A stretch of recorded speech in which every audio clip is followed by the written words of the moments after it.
পঞ্চম শ্রেণীর প্রিয় বৃত্তি পরীক্ষার্থীরা, আর মাত্র কয়েকদিন পরেই তোমাদের বৃত্তি পরীক্ষা শুরু হবে।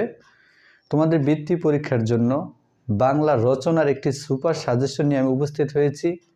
এই সুপার সাজেশন থেকে 10টা রচনা পড়লেই তোমরা একটা রচনা কমন পাবে ইনশাল্লাহ। চলো দেখে নেওয়া যাক সেই রচনা 10টি কী।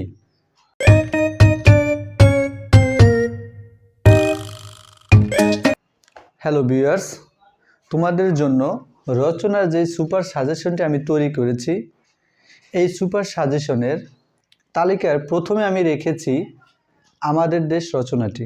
এটা অনেক সালে বৃত্তি পরীক্ষা এসেছে এবং সমাপনী পরীক্ষা এসেছে। এই তালিকায় 2 নম্বরে আমি রেখেছি সুন্দরবন রচনাটি। 3 নম্বরে রেখেছি শখের মৃৎশিল্প বা মৃৎশিল্প। এটা শখের মৃৎশিল্প নামে আসতে পারে বা শুধু মৃৎশিল্প নামেও আসতে পারে। তালিকার 4 নম্বরে আমি রেখেছি বিদায় হজ। 5 নম্বরে আমি রেখেছি তোমার প্রিয় খেলা অথবা ফুটবল খেলা। এই দুইটা যে কোনো নামে আসতে পারে। তালিকার 6 নম্বরে আমি রেখেছি সুন্দরবনের প্রাণী।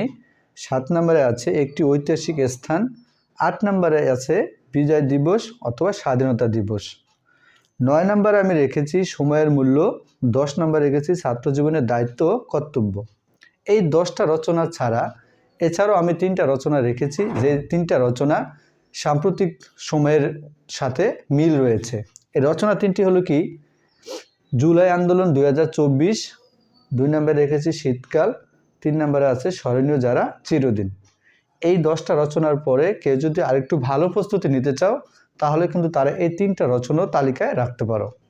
এই 10টি রচনা যদি ফলো করো তা যে কোনো একটা রচনা 100% কমন পড়বেই।